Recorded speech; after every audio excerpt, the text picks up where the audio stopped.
travaille pour la compagnie de théâtre Imbido et je suis chargé des textes généralement, on appelle ça dramaturge aussi.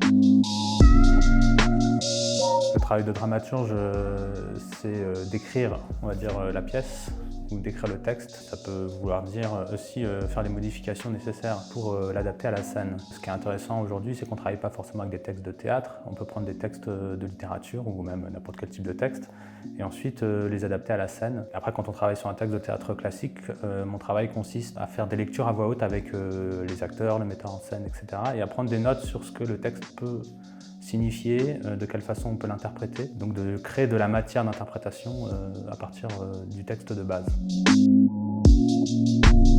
Le théâtre, c'est pas du tout une vocation pour moi à la base. J'ai fait des études S en génie mécanique et après mon bac, je suis plutôt allé vers le cinéma. Donc j'ai fait une école de cinéma sur Paris et après j'ai un peu travaillé plutôt dans le cinéma. Et ensuite j'ai fait des reprises d'études théoriques à la fac.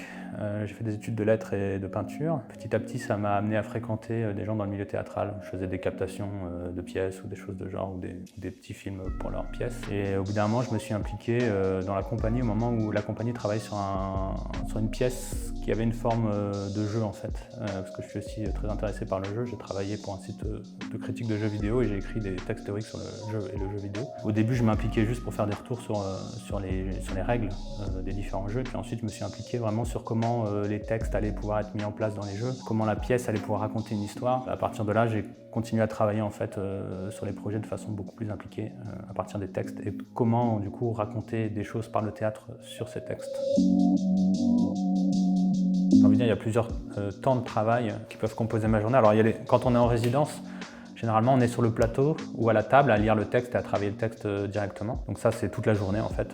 Ça, c'est le type de journée qu'on peut avoir quand on est en création. Et à côté des créations, il y a une partie de la journée généralement qui est consacrée au travail d'atelier. Parce que dans le milieu de la culture, on fait des créations, mais aussi on fait beaucoup d'ateliers auprès des scolaires, auprès d'un public très varié. Donc généralement, on a aussi des temps de travail qui sont réservés à ça. Et puis en dernier, il y a un travail un peu plus informel du coup, qui est tout simplement de préparation un peu générale. C'est-à-dire il faut lire, il faut voir des choses, etc. Se nourrir un peu pour avoir des idées pour les futurs projets et pour les projets en cours. Donc ça, c'est quelque chose aussi qui est important. C'est important d'avoir toujours une partie de la journée réservée, ou en tout cas de la semaine réservée à ce travail plus, moins ciblé sur un objectif. Il y a deux activités à la compagnie. Il y a l'activité des ateliers et l'activité de la création. Lorsqu'on fait des créations, on travaille avec des lieux de résidence.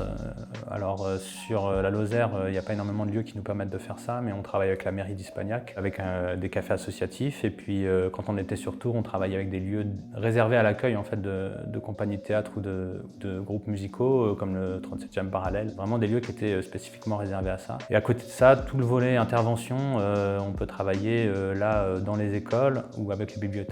On travaille aussi avec d'autres associations. Par exemple, là, on a un projet de fabrication de films. Donc là, on travaille avec une association de cinéma sur Florac qui s'appelle La Nouvelle Dimension. Et voilà. On est toujours en train d'apprendre des choses, en train de rencontrer des gens dans le travail. On n'est plus seul dans le théâtre, on est un collectif, il y a un apprentissage du travail en collectivité. Alors il y a les côtés négatifs de ça, mais ça reste toujours des expériences globalement positives, au sens où chacun amène ses idées et puis tous ensemble, on va créer un spectacle ou une forme spectaculaire. Après, les aspects négatifs, ils sont évidemment plus liés, on va dire, aux conditions de travail et aux conditions sociales actuelles. C'est-à-dire travailler dans la culture, ça peut être hyper valorisé par tout un tas de gens, mais en même temps, les gens ne savent pas non plus quelles sont les conditions de précarité dans lesquelles on peut être. On est toujours créateur de notre travail, donc ça c'est très fatigant à terme de toujours avoir de nouvelles idées pour mener le travail créatif, mais aussi pour mener le travail d'atelier, d'intervention, etc. On a beau travailler en groupe, on est quand même assez seul, on n'est pas salarié, il n'y a pas de structure pour nous encadrer, pour nous aider nécessairement sur tous les projets. Et puis le dernier aspect, c'est financièrement, on ne sait pas toujours comment on va s'y retrouver, parce qu'il y a un certain nombre d'heures pour permettre d'atteindre l'intermittence. Donc il y a tout un tas de contrats, de travail qu'on doit ajouter à notre travail de création qui est déjà très fatigant.